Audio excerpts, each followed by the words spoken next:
Jami and Marla here with JamiAndMarla.LOVE, and today we're going to give you our best tool. We are here to master the chemistry of love and connection in your relationships, and this is going to be about the feeling wheel. Yeah, the feeling wheel. One of our very favorite tools. We actually developed it over the last 25 years. The first feeling wheel that we ever were exposed to was an anonymous wheel back in 1995 for a program that was about it was a domestic violence program, and we were the facilitators and coaches for that program. And it was for those of you who remember this, it was a dittoed copy of the feeling wheel. The printing was off the sides, and it had a partial amount of feelings that the one you have to Google it if you don't know what ditto is. It's an old machine, and we're kind of dating ourselves here. This is back in the 90s when we started. That was old technology. Ditto was like when we were in grade school. Yeah, in fourth grade, the teacher had me operate the machine. Yeah. I think I was about fourth grade too. So anyway, we started with that, and we developed our feeling wheel, and we are now up to the feeling wheel 5.0, and we're very excited, very proud of it. You can see it here. It's super colorful and really awesome. Yes, and so the whole point of this wheel is to develop a common ground, a connection between the two of us, and that way we can all know what we're saying when we share feelings, which are the core communication of our hearts and minds. HeartMath.org has proven that we communicate with our hearts way more than we do with our words. And so Marla is going to describe the wheel, starting from the middle. All right, so the feeling wheel has this center here that we developed, and it has the core, the very center. We have shame, forgiveness, and love. And anything in this top area, we call these the north side feelings. People would maybe label them the negative feelings, but no feelings are negative. All of them are important. None of them are bad. And the only one that is toxic is shame. So ashamed is one thing, but having a core of shame is very toxic to our lives. And you can look up Brene Brown.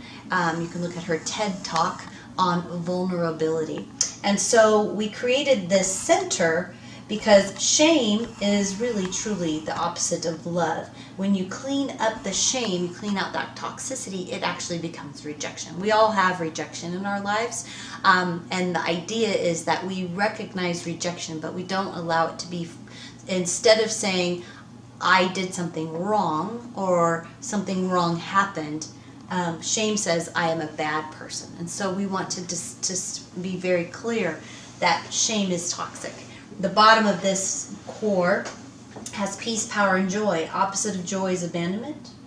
Opposite of power, this is humble power or empowerment, is fear.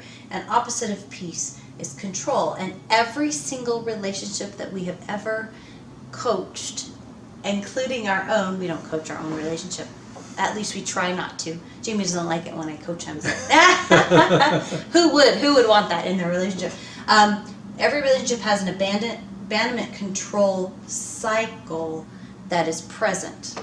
Right, and so these modes, these 6 modes, right, out of the controversy in our own hearts, that is, whether I'm worthy of love or am I shame-based, using forgiveness as the key, lets us get into these modes and be aware of how these modes operate in our own hearts and how it operates together. Yeah. So Marla's talking about this control abandonment cycle, and this is kind of like 3rd grade, and I'm missing the remote.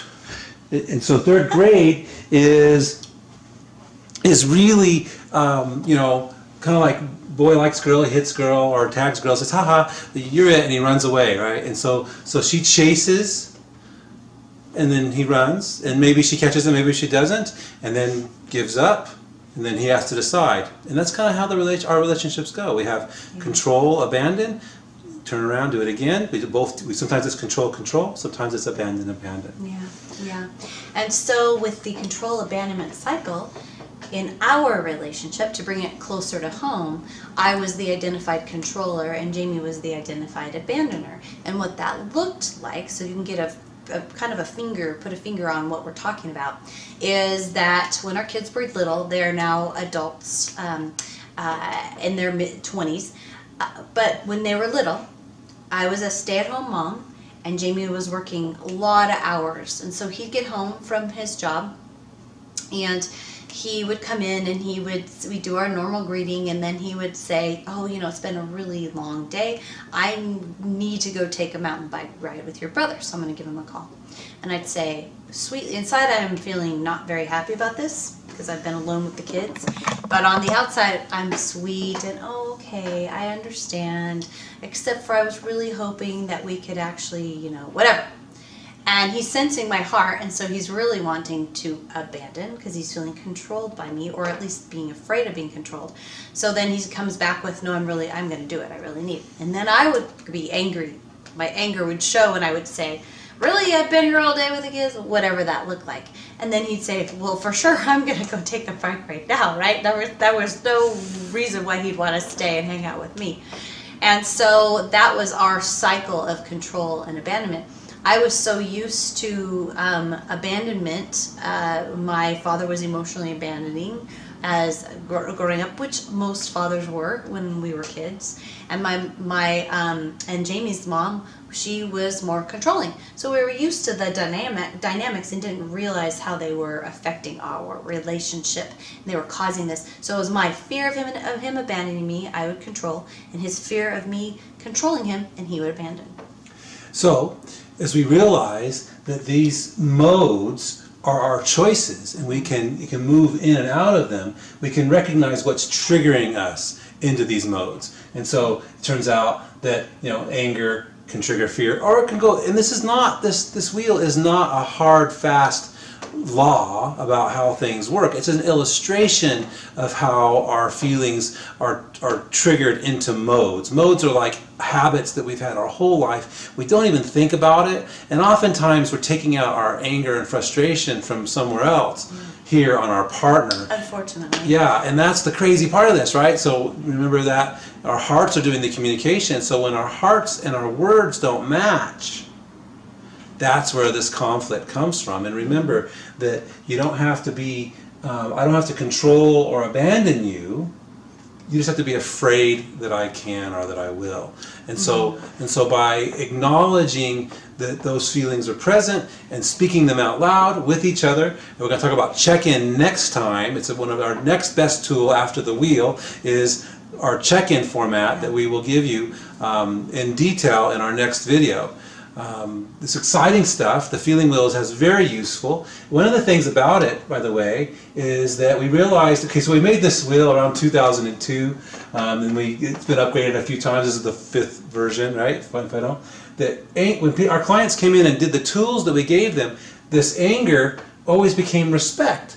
And it worked all the way across the wheel. Anxiety became contentment, sadness became vulnerability, which is a weird one, right? But it always works that way. And so we started to see that this wheel works across in that format, and it's very powerful to shift our hearts and minds so that we can communicate what our values really are. Right, and the feeling words are really important to understand and to discover, okay, what am I really feeling? Because if I can say to Jami, instead of, wow, you really make me angry, if I can say, right now I'm feeling frustrated and I'm feeling confused and I'm feeling insecure, it tells him something completely different than when I say that I'm angry. And my feelings are my feelings, and his feelings are his feelings, and I get to choose how I feel. As much as that pissed me off when I first, learned it, and Jami would say to me, well, and he said this in humility. You have to say this in humility. He would say, well, I'm not responsible for your feelings because you make me feel. The true story is I choose my feelings. We all choose our feelings as much as it is that this person did this to me. Yes, that can be true, and yet I choose how I respond. And so I'm responsible for my feelings. And also, I'm not responsible to take away his feelings. It's the craziest thing. That's right. And so, as we use this wheel, we find so many applications. We believe that this ought to be mandatory for, grade school and middle school and high school This is students. true life skills. Instead of cooking and sewing and what That's right. soldering. This is real life skills. Right, but this feeling wheel has lots of applications. All the feelings outside of this 6 here can be called triggers. But any one of these feelings could be a mode as well. And so as we realize... But what does that mean? That means that a trigger is, the trigger for me in that conversation with Jami about the bike ride, the trigger was him coming in and saying, I'm going to do this, and feeling abandoned. That was my trigger point.